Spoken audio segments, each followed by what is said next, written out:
Hi everyone, it's Anna here at Lola Hair Studio. Today I am with my very good friend May Pian-Smith. She has been a guest of ours at Lola Hair Studio for 10-ish years, and I've been so grateful. You have the best hair and it's so much fun. So today we're recognizing May as our very first community hero. On a regular basis, we realize that we are surrounded by so many great people, and we really wanted to appreciate our members of the community for what they offer by making them look great or feel great. So that's what we're trying to achieve for our guests when they come into Lola, that they leave with a little bit more confidence or sass or something that they can do so they can bring it to their world. So welcome, May. Thank you, Anna. It's always a privilege to come every month.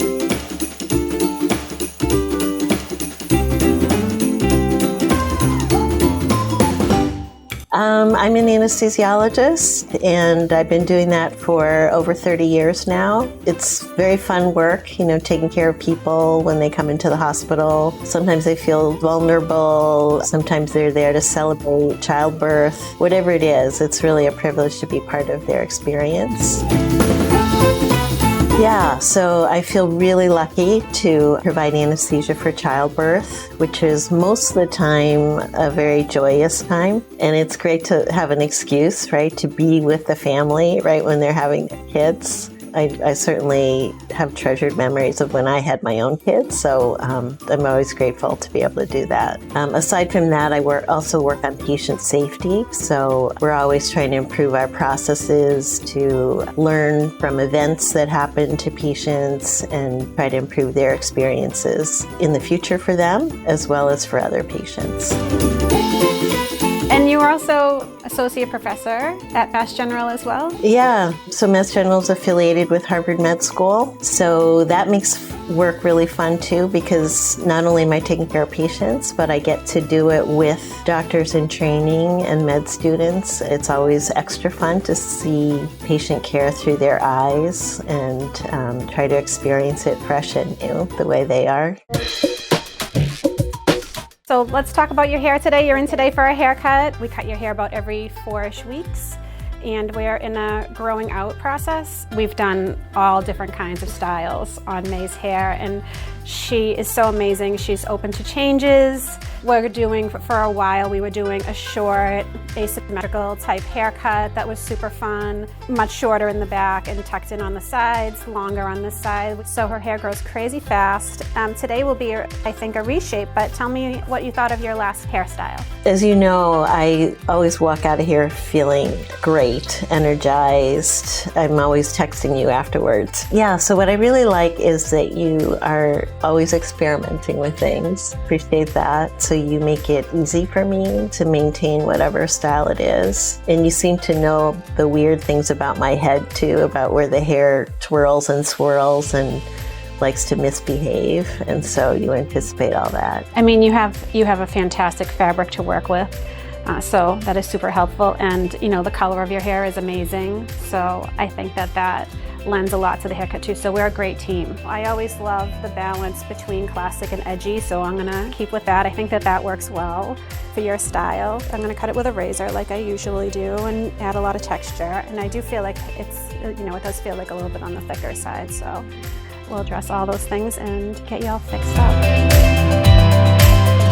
Every day is a little different. So I have patient care days where I'm actually in the operating room, just taking care of people when they come in for their surgery or for childbirth. And other days I'm analyzing cases, looking at data, or I also run a couple research projects. I also teach and I run simulations. So just like how pilots and co-pilots practice plane crashes and how they manage emergencies, we do that also for medical emergencies. Whether I'm taking care of patients or teaching, the days start kind of early. So usually I get up by 5 or so and go to work pretty early. That's why I don't have a lot of time to take care of my hair, Anna. For example, my research is on very unscientific stuff. It's about trust, actually. I have a grant to study trust between surgeons and anesthesiologists, with the idea that when people trust each other, and I can see this in your workplace too, when you trust each other and you work better together, you bring bring your best to your work, right? And it's better for your patients or your clients. I guess one thing is that I don't really separate them too much. So I have super friends at work. We care about each other. We keep in touch with each other. We try to help each other with work things, but also we're all like in different stages of life. So I'm not shy about sharing things that helped me when my kids were toddlers or when my kids were teenagers and things like that. So it's nice to have a connection as people as well as work colleagues. And actually, we have this so-called peer support program in the hospital now, so that when people do feel stressed out about the work or about some kind of complication, we have trained colleagues who come and they debrief and they support and they check in on each other. And so we found that that's good for people who are being supported, but it's also good for the supporters too, to feel connected and feel like they're helping out on a different level too. Well, I know I can always count on you when I come in to tell me about some new, very nutritious thing that you're working on. I think my favorite thing right now comes under the category of mentoring. So it just feels really satisfying to be helping people and trying to, especially women. I just want to give them some advantage that maybe I didn't have when I was going through training. And another thing that we're realizing is really helpful is sponsorship. So mentoring is more like giving advice or sharing your experiences and what you've learned. Sponsoring is also adding to that, giving people opportunities. So for example, sometimes I'll be asked to give a talk. Maybe it's not at the best time for me, but I know that there's somebody that I've been working with who's more junior who would just do an amazing job at that. And so I really enjoy recommending other people to do the jobs and then helping them behind the scenes so that they can really bring their own brand to whatever it is and helping them have that visibility. I always felt as though I had to do everything, or I was responsible for everything, or everything kind of had to fall on my shoulders. And the more I give other people the opportunity to do that, the more I realize how much better they can do it than I can. And they have a different perspective. They just bring a whole new life to it. And it's a relief for me in a lot of ways, but also I'm so happy for them that they get to take another step forward into their career too. So I know what you mean by that. And it took me a long time to sort of figure that out. But one of the ways I feel that I'm at my best is when I'm helping somebody else realize their best and their potential. And that's kind of where I found that makes me much happier. And I lean into that a lot when I didn't realize that. I don't know if that's it, but that's one of the things that I was thinking of. Also, what I like about that is that everybody must have their own zone of genius, right? It's just kind of figuring out where it is and how to make it shine.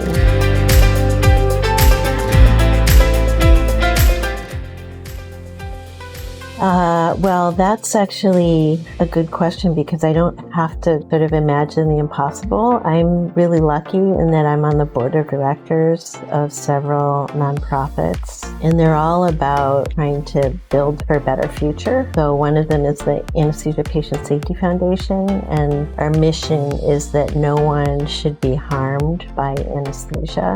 And so it started out as a patient safety organization. Like, how do we figure out best practices? How do we disseminate information about the best way to take care of patients, not just in this country, but globally? And then we realized that we also want the anesthesia providers to be well too, because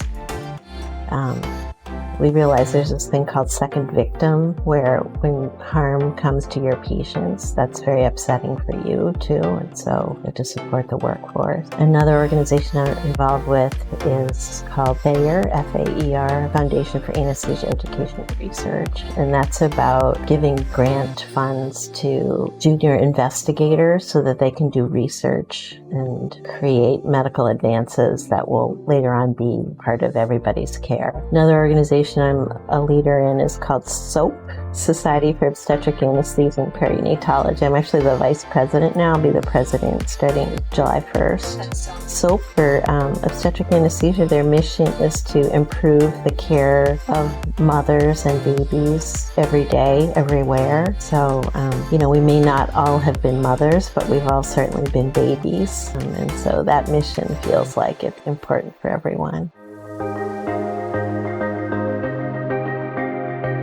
So we donate 1% of our profits every quarter, and we've been choosing a different organization every quarter. This Q3, we donated to the Young Survival Coalition. That is a charitable organization for younger people that have breast cancer, because there isn't as much research on that, and it tends to be more of an aggressive cancer. So that was one of the charities that we found important to us. We're happy for that. And our next one is going to be Hair to Stay, which is also one that we frequently contribute to. Hair to Stay is an organization that provides cooling caps for patients that are going through chemotherapy. They have found that during chemotherapy, they can drastically reduce the loss of hair if they're using these cooling caps only while they're having their infusions. It doesn't work if you use it like before or after or whatever. And they're very expensive. It helps people who cannot afford them, or it's not covered by insurance. So the organization provides the cooling caps for people. So obviously it's near and dear to us because we do hair, but I think that people just feel like if I could just look right, I would feel better. On a personal level, breast cancer is huge in my family, so it certainly touches me personally. And I know that hair is so important when you're feeling so not in control of things. I think that you actually cut my daughter's hair once when she wanted to donate to Locks for Love. So I know you have a long history. And I actually did one the other day. I did a locks. I love doing those. As soon as someone comes in and they think that they're going to cut off 10 inches, I'm like, can we donate it? And people are always like, yes, even if you need to take more, I'd love to donate it.